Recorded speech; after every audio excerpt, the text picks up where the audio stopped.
Welcome to Career Sessions with your hosts, Steph and Tamara. Proudly sponsored by Inspiring South Australia. In this series of career sessions, all of our guests hold doctorates in their chosen field, and we invite them to talk about their pathway from PhD candidate to present day. We ask them what they've learned, and we also ask them to give advice to people who might be thinking about a career in research when they've finished school or when they've finished their undergraduate degree. So today we're talking to Dr Elizabeth Newnham, who graduated from the School of Nursing and Midwifery at University of South Australia in 2016, following the completion of her PhD. Her thesis, The Epidural Complex, a critical ethnography of hospital birth culture, was published as a book under the title of Towards the Humanisation of Birth, a study of epidural analgesia and hospital birth culture in 2018.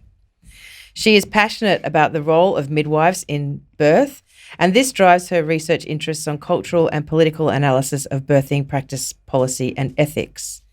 She has held leadership roles in the Australian College of Midwives and is currently International Advisor on the Midwives Association of Ireland Committee. These days, you will find her at Griffith University, though her role allows her to spend most of her time at home in South Australia. Her career path is as interesting as it is varied. Welcome, Liz. Thank you for coming today. Thanks, Tamara. So to set the scene, we've already heard what your current role is, but we want to expand on that a little bit. So what are you doing right now? What does your current role entail? What does your day look like? So my role is a lecturer in midwifery at Griffith University, and my day can look very different depending on where we are in the semester or the plan for that day. So, for example, I've just finished a lot of student marking, so that can sort of take over. It's interesting because it ebbs and flows as well. There are these huge kind of pressure times in that academic role as far as I've experienced it, and then there are times when it just eases off a bit and you can sort of spend more time thinking about what you might want to do in the future, or work on some research projects. My day might be, it usually involves some kind of writing, some kind of reading, some kind of talking to somebody, and that might be teaching students or trying to carry on with my own research. So this time during COVID, because you are based in Adelaide but teaching in Brisbane, it's not really been a major difference for you in terms of having to, a lot of students having to pivot from face to face? No. So Griffith University already had committed to what they call their fifth campus, which is online campus. And I'm teaching primarily in the postgraduate Masters of Primary Maternity Care, and that was all online. And that was the reason that I could be a bit flexible about that. The undergraduate program still has face-to-face, and so there was more that had to be done in that space, but there was still a lot online already. It's difficult to teach somebody how to birth a child online, I suppose. Yeah, you do. There are certain things you need to be in the same room to be present for. Yeah. So in your family, in going back to the kind of the origins of your PhD, but were you one of the first to go to university in your family, or did your parents go to uni? Yeah, both my parents went to university. My dad actually taught at a university, and he was a lecturer in the philosophy of education.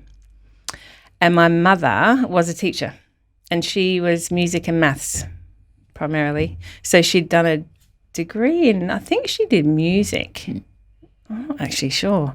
I think it was music and then a dip ed. So that was sort of the way into teaching back then. Yes, they were both at university, but it wasn't necessarily an expectation either.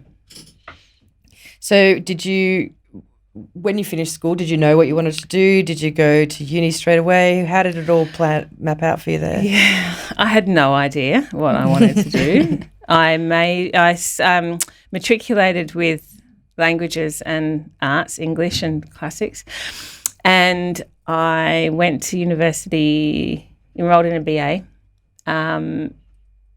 ended up majoring in politics by default because they was just a really good lecturer there. And so I ended up taking more politics than anything else. But I also did study some anthropology and feminist theory, and so it was a really good grounding actually. Then in my second year of that, I was in a relationship and fell pregnant with my first baby. Gave birth for the first time and just went, oh my God, that was amazing. I just need to get more of that. And like, how do I do that? So then I just jumped straight over, realised I had to do nursing first, did that, thought I would hate it, actually enjoyed it quite a lot. Then did my midwifery education and then started working as a midwife. Then I went back, finished my BA in politics about 10 years later and went into the honours stream and did an honours thesis. So before you even started your PhD, you'd been at university forever. Yeah. I've got 3 bachelor degrees, which is kind of over the top. I suppose it prepares you for a life in academia. So where was your Bachelor of Arts? Adelaide University. Yeah. And then you did your nursing at Adelaide as well? Then I did my nursing and mid at Flinders and my PhD at UniSA. So I've actually been at all sampled. 3. I am an alumna of all 3 Adelaide universities. It just means 3 times the emails asking for money. Yes, exactly. So you went straight from school to uni. Yeah. But I sort of took a deviation with motherhood and stuff. Mm-hmm. And how I took a year off in between. Okay. I did have a year off in between the school leaving and the university beginning. Okay, so what did you do in that year? Just sort of travelled a little bit and not much actually. Do you think that was Tried to get a job. Do you think it was a good choice to take a year out? Would you recommend your kids take a year out, or? I think it's where you're at. Mm-hmm. I don't think there's a real answer to that. No, I had 16 years out. Yeah. See, different folks, different strokes for different folks. Totally. So at what point in the moving between your bachelor's and motherhood, and did you decide you wanted to do a PhD? That came after my honours degree. So I did that over 2 years part-time with really excellent supervisors in the politics department, Carol Backey and Chris Beasley, who are quite, well-known feminist researchers. And they were just really great. And I did a Foucauldian genealogy of Australian midwifery and just loved it. So then I went, right, I want to do more of this now. Mm-hmm. It's a bit like having the baby and going, how do I get more of that? I was like, how do I get to do more of this? Okay, what's the next step? Do a PhD. I didn't really know what I was getting into, actually. And I think maybe that's the case for some of us. I guess some people know exactly that path, but for those of us that stray into it semi-accidentally. Yeah, it's only you find yourself in a PhD going, how did this happen? Yeah. And I remember the day I emailed a professor at UniSA. There was only one professor of midwifery actually in the state at that time. Adelaide Uni doesn't have midwifery.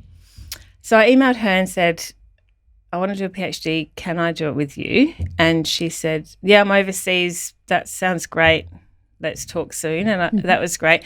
And I just remember the day that I walked in to meet her and the woman that would be my co-supervisor. Jan Pincombe is the professor's name and Lois McKellar was my co-supervisor. And I just remember walking out after that meeting going, I've found my place. Like this is, just instantly comfortable with them and my tribe. Yeah. And feeling so grateful in those first few weeks that I could actually spend time thinking and planning and writing, and it was incredible.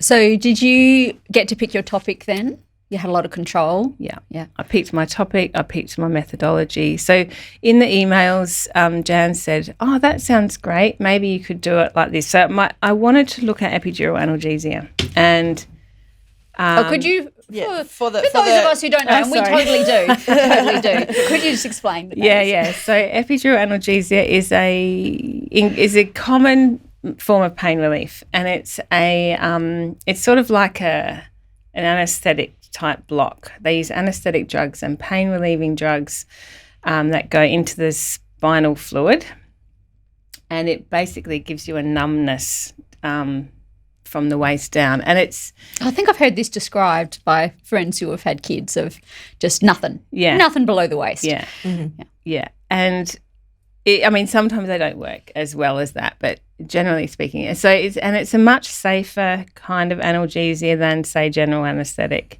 for surgery. So it's quite good in that way. But my main problem with it was that I didn't think women really knew what they were signing up for. Yes. Yeah. So that was my issue. So then, I was suggested. Jan suggested a couple of things, and I sort of knew what I wanted to do, and she was very relaxed about letting me do that, and just kind of holding the sides while I made it's like a little bit of overarch. You've got 3 years. Yeah, exactly. So were you able to get a scholarship for while you studied? Yeah. I applied for a scholarship and was just over the moon when I got the letter. It was just before Christmas in 2009, I think. And I was just overjoyed about that opportunity. So grateful. Yeah, it is a relief. So your project was exploring that experience for women in hospitals, and you did an ethnography. So can you maybe what is an ethnography, and how did you do it? Yeah. An ethnography is a study of culture. So it sort of comes from anthropology, but their version of ethnography was much more about sort of living in these, immersed exotic experiences. places. Yeah, and it was all a bit racist when you look back at the early anthropologists. And they write these big books. But then sociology started getting in on the scene, and they would very often look at urban situations and started looking at their own culture. So it's become something that you can really just take and use to really just explore any kind of culture. So for me, that was wanting to look at hospital culture and how does it actually play out when you're in there? Because we know, and as a professional body, as a professional group, midwives, we have this kind of speak that we speak and this philosophy that we hold on to. But I think there's a difference between what we think we do or what we want to do and what we actually do, and that's influenced by lots of different things. And so that's sort of what I wanted to really unpack. So how did I do it? I did observation on a labour ward. So I sat in a ward. I didn't go into the rooms of the women because I didn't want to knock on people's doors and say, can I be part of this really personal experience? Yeah. So that was more about being in the general area. But then I recruited women in the antenatal period while they were pregnant. And I interviewed them twice. And then I asked if I could attend their birth at the hospital. And 6 of those women said that I could do that. And then I interviewed all of them postnatally as well. So it gave me a lot of data. And then I also did document analysis. So with ethnography, you often have this what they call triangulation of data. So you have your observation, sometimes interviews or informal interviews often, and analysis of documents or artefacts. So you get the story from a range of angles. Yeah. It just gives it more rigour. And so how long did it take you to do all of that? Did you have women that were all pregnant at the same time, or, that's it is. And the thing about pregnant women is it does take you nearly a year really to see what happens. Yeah. I did recruit women from, I have to remember now, it was after 20 weeks. I think it was, the first interview was about 28 8 weeks gestation. So how long did it take me? I did 6 months in the labour ward, 2-ish days a week, and then, the interviews with the women. I was probably a year of data collection, all told. And were you asking women about their whole pregnancy, birthing experience, or were you really focused on their drug experience? Or I was focused on the questions I asked when they were pregnant was about their thoughts about birth. Where did they have think a birth plan and and what their influences were and how did they come to their decisions? And it was really just so interesting to hear about. There was one woman in particular who changed. She wanted a elective cesarean section when I met her in the first interview. And throughout the pregnancy, she sort of went on this journey and sort of changed her mind about all sorts of things. And it's just really interesting to hear about what women hear about birth. And they've got advice coming at them from 1,000 angles. Story, Were they first-time mothers? Not all of them. Okay. That woman was, but some of them. No, I didn't want to limit it to that. And some women's when they spoke about their previous experiences, kind of added to my collection of stories. But I was interested in their experience of labour and pain and pain relief. So it was a sort of the whole of it, really. And what was the most challenging part of that? The PhD. Yeah, the whole PhD, but ethics was maybe an issue. Yeah, ethics was an issue for me. It took me 8 months to get ethics approval, and this is you're in a time, limited time. Yeah. So I actually wrote the first paper I wrote for my PhD was about the ethics. So, as a how-to, if you just mentioning some of the issues that I had. So because maybe we should sort of preface this with what ethics is in research, and that ethics is a process that every researcher needs to go through when they're working with humans, and they're a committee who are responsible for making sure that we as researchers don't cause any harm or risk or burden. Yeah. And particularly when populations are vulnerable, which most populations are vulnerable in some ways. Pregnant women are particularly vulnerable as well. Yeah. So that's... So they're there for a good reason, but yes, oh my God, 8 months. Yeah. And I think the problem with ethics committees, and this is one of the things I put in that paper, is that they're really, they come out of the sort of Nuremberg trials and the unethical research that happened during the Second World War, and then it sort of builds on from there. So it's absolutely fabulous that they are there.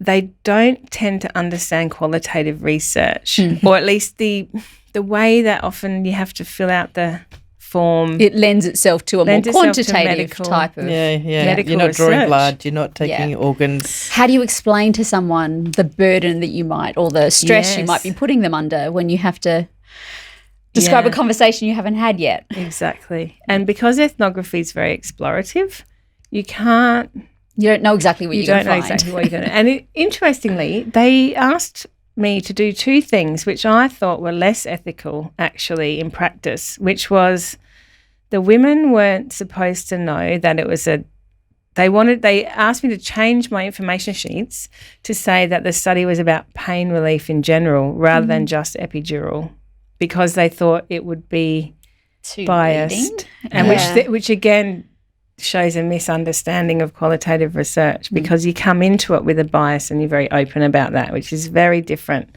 to quantitative. And the other thing they asked me to do, get consent from the people on the ward, on the like the clinicians, could sign an opt-out form. How does that work in practice? So I sort of told everybody that I could, and had a few meetings and introduced myself to the staff and said, I'm here, I'm doing research, this is what my study is about, I'm going to be watching and observing and taking notes, and if anybody doesn't want to be part of it, then you can opt out. And there are these forms that I had. Nobody signed one, of course, because I don't know. I thought that was an interesting. I'm not sure how it would even work. Wear a sticker saying "Don't look at me." They're like the pixelated person in the picture. Yeah, I know. So it's interesting. I mean, and that's the problem again with thinking that everyone has to sign a consent to opt in. Though you can't really do that with ethnography either. So I can't actually remember now what my plan had been, but it wasn't that. Wow.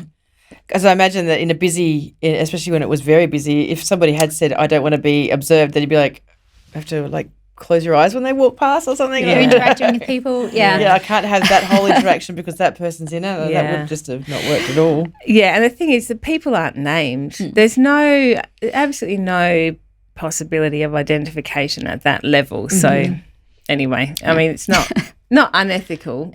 Ethics committees will do what they do. But yeah. So you persisted in the face of challenge by writing a paper about it. Yeah. So you used your time wisely. Yes. So the flip side of challenges, what was the most exciting thing about your PhD? The most exciting thing was grappling with the analysis. No, that wasn't the exciting thing. The analysis was hard, and I spent a good year or so just not really sure exactly how you're going to pull all this together. Yeah.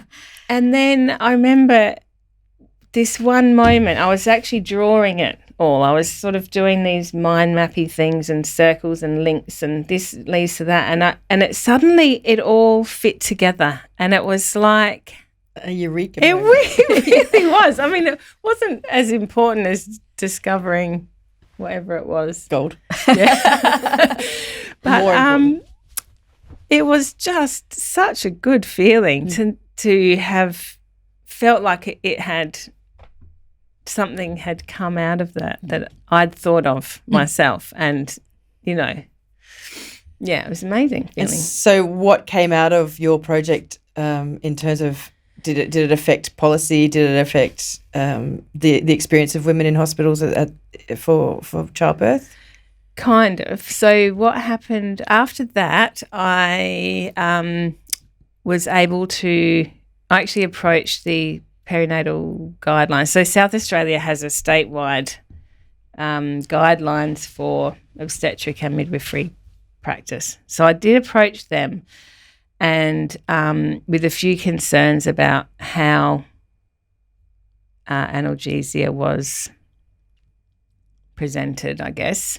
There was no guideline at all. So we wrote a guideline basically, and I was the lead author on the epidural section. It was run by an anaesthetist. She took the whole sort of thing, but it included lots of different forms of analgesia, and also at the beginning of the guideline we put a bit of a prologue about things that supported physiological birth and other things need to be considered as well. And those guidelines are still in place? So, yeah. Wow. Yeah. That's awesome. quite an outcome. That's an amazing outcome for a PhD. Yeah, most people have described this learning journey of yours as I've affected policy. So well done you. Thank you. So based on your experience as a student and as now a supervisor of students, how would you describe the life of a PhD student? I thought it was wonderful, and I would recommend anybody who is thinking of doing a PhD to do one, because it's very flexible. Mm-hmm.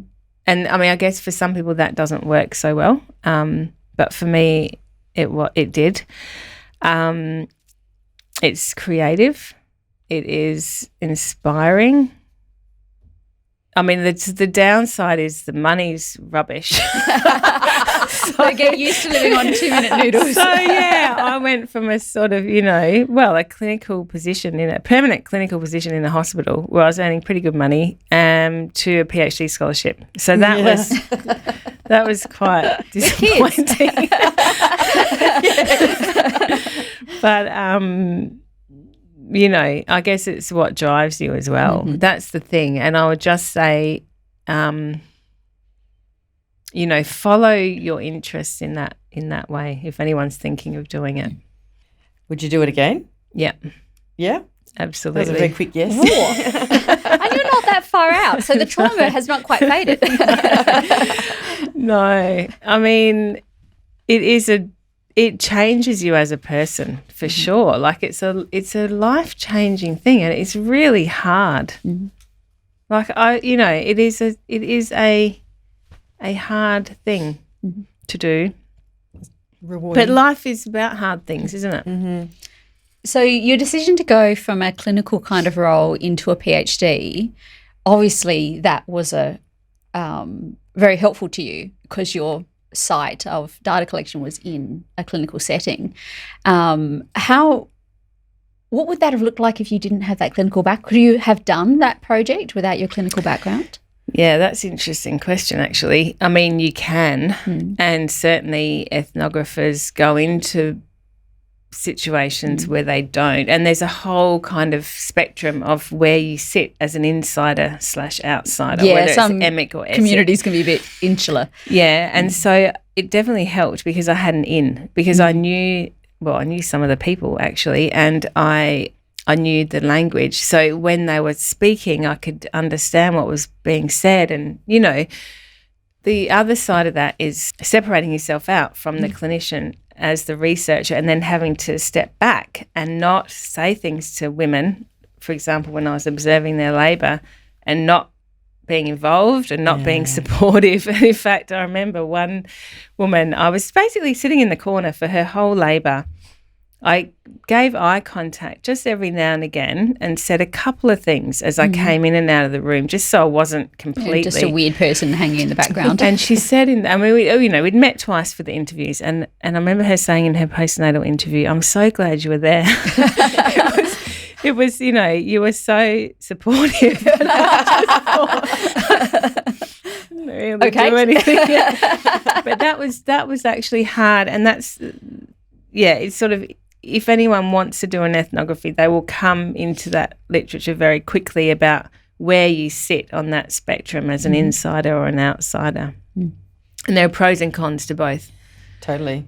I mean, being able to understand the language of what's going on in front of you and not have to go and ask and do quick informal interviews to understand just an interaction that's just occurred must be a bonus. Yeah. For everybody, if especially for the clinicians as well, going, oh, she's asking another one. So you came into your PhD already with skills. Yes. What were the sort of skills that you gained in your PhD that you now use in your current work? Writing. I really learnt how to write doing my PhD, and probably thinking. That sounds, we don't really talk about thinking But it's anymore. a special kind of thinking. It's a special kind of thinking. It takes you to another sort of level of, I don't know, critical thinking. And so what was your first role after you finished your PhD? And what roles have led you to where you are today? My first role I took a position as a lecturer in midwifery right at the end of my PhD. So there was a position going at UniSA, which I applied for and was successful in that. So, and that was partly because I'd been there doing my PhD, doing some casual teaching and stuff. So after that, I took a position in Ireland, actually in Trinity College, Dublin. And that was partly because I just wanted to do more, I suppose. I just wanted to see what else was there. In the field or outside of Australia? Outside of Australia. And I was just feeling a bit restless, I think. And a couple of other things were going on, which I won't go into, but it was just the best opportunity. And that definitely came directly from having done a PhD and having published work from it and then taking the job there. And so were there many cultural differences working in Ireland compared to here, I suppose, both in the field of midwifery but also in academia? Yes. There were. And I suspect my lovely colleagues over there I probably just put my foot in my mouth all the time without actually knowing it, but nobody really ever said anything. But I made some wonderful sort of friendships and networks over there and learnt a lot, partly by having that other experience, and there definitely was cultural differences, which probably can't go into now because it's huge. But also the opportunity to teach at that beautiful university. Yeah, that would just be amazing. It was amazing. Yeah. Was your PhD by publication or a thesis? No, it was a thesis. Yeah. I did publish a few papers, I think maybe 3 while I was going, and then I just put them in as extras, but they weren't. It was a complete thesis. And where does your thesis sit these days? It used to hold my monitor up on my desk. A truly privileged space. But I found something slightly taller, so it's just on the bookshelf. Should have written more words.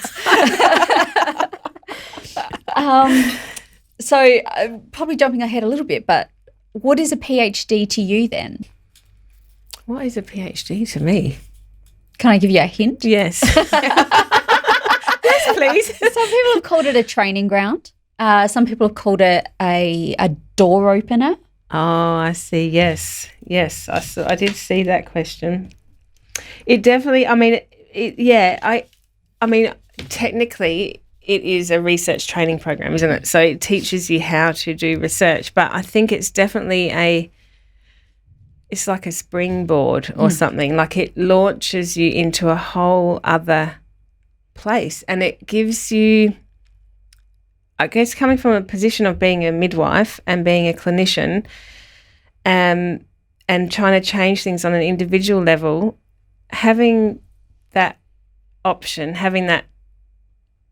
being able to do research and publish papers and speak at international conferences and network globally, I think gives you more of a voice. And and it's a political act. You have reach now. For me. It's about, making change. And so do you think there's ways that research can be better promoted in the world so that people can value more of the work that we do and less anti kind of knowledge intellectualism, that's the word. or at least that research doesn't stay in theses and never makes it out to the world. Yeah, it's an interesting one, isn't it? I think, that anti-intellectualism stuff really worries me a lot, and I don't know, it's probably always been there, and there's certainly lots of different kinds of knowledges. Knowledge doesn't have to be only produced in universities. I actually worry about what's happening in the university sector and the kind of contraction down to really small, not small, but really focused, outcomes-based sort of, you have industry. Translation is great, but knowledge generation is still important. Like, how do we know that something that someone's working on in some back room that doesn't really have a product at the end of it that we know of isn't going to be really useful down the track? Some foundation for something else. Yeah, and I feel like we've lost any kind of value of that, and I know that money's an issue and all of that stuff, but it just makes me feel a bit flat. But so I don't really know the answer to that. No, I know. It is difficult. We only ask the simple questions. I really do think that universities should be publicly funded. And I think this whole COVID thing has just shown the vulnerability of institutions based on 70% casual workforce is ludicrous, and how they expect us all to keep going. Yeah. I know universities seem timeless, and then something like this happens and it's like we're so close to just falling over. Yeah. The foundations are very, very, very shaky. Yes. bearing that in mind, for people who are contemplating a PhD and perhaps a future career in academia, and given the numbers of people who start and who complete PhDs, do you recommend people do PhDs? Not as a box to be ticked, but I think if you have got a fire in your belly about something and you are passionate about something, and that's what I would say. I would say follow your interests. Don't be sort of tempted to do it a different way. I suppose you're spending an awful lot of your life writing about it, reading about it, talking to people about it. It might set the tone for your future career as well. Yeah, and you've got to really love it. Yeah. Or be very passionate about it, or it can't be just something that you just pick up for the end result. Yeah. Probably people do that, but it might not be as rewarding. Mm-hmm. So what advice would you have for people who might be contemplating their undergraduate course, like still at the beginning, those 17-year-olds who are being asked to decide what to do with the rest of their lives? What's your advice to them? What my advice to them would be, don't stress.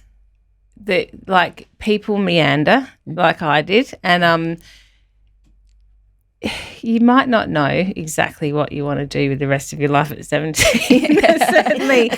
I no. And so, again, I would just say follow your interests. Do the things that keep you happy and fulfilled and wanting to do more, rather than, things that you think you ought to be doing or that other people think you ought to be doing. Oh, and so this question is about the myths that you hear about academia and about the PhD and about being the doctor. What is one of those myths that you would like to just put a pin in? Yeah. Squish it. It's not true. Or maybe it's a little bit true, but not really.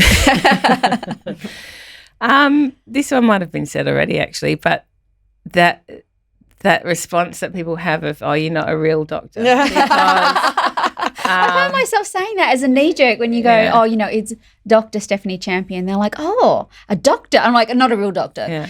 Because actually the title doctor for a PhD existed first. Is the real and the one. medicos took over the title. So probably that one. Yeah. You're not a real doctor. Yeah, I am. Yeah. Have you ever had an opportunity to reflect on your PhD before? Not in this kind of way. Mm-hmm. Probably with colleagues and stuff. We've probably done a bit of reflecting over the years. we did. Reflecting or venting? Probably both. The howling owl. Not big really. shout out. It's been a really good opportunity, actually. Because it can get, I think the path that happens after the PhD can be also hard to navigate. Yes. That may be the topic of our next podcast series. Yeah. We'll get you back. Yeah.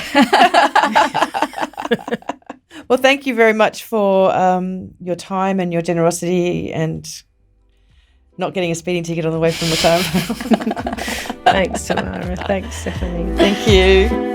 The very last thing that we should end with is a huge thank you to all of the people who came and gave their time to be interviewed for this podcast series. Very generous. It was very generous of them, and it was so fascinating. And after every interview, I felt so inspired to be a researcher and to use my PhD. So it was a very eye-opening experience and a really interesting experience. Yes, and we're really very grateful to every single one of them. But we're also especially grateful to Dr. Sharon Pittman for telling us gave us about the grant. The inside story about the grant. Yes. Who gave us the inside story about the grant that we applied for and we got, which supported the production of this podcast. So thank you to Inspiring South Australia and to Sharon for your very generous support of our podcast. Thanks for listening to Career Sessions with Dr. Stephanie Champion and Dr. Tamara Agnew. If you like the show and want to know more, check out www.careersessions.com, where you can send us your suggestions for future series. and subscribe so you know when a new episode is posted. If you love it, tell all your friends. And please, leave us a review on iTunes. Thanks to our sponsor, Inspiring South Australia, for their generous support, and to our producer, Rory, at Podbooth. Join us next time when we talk careers with another leader in the field.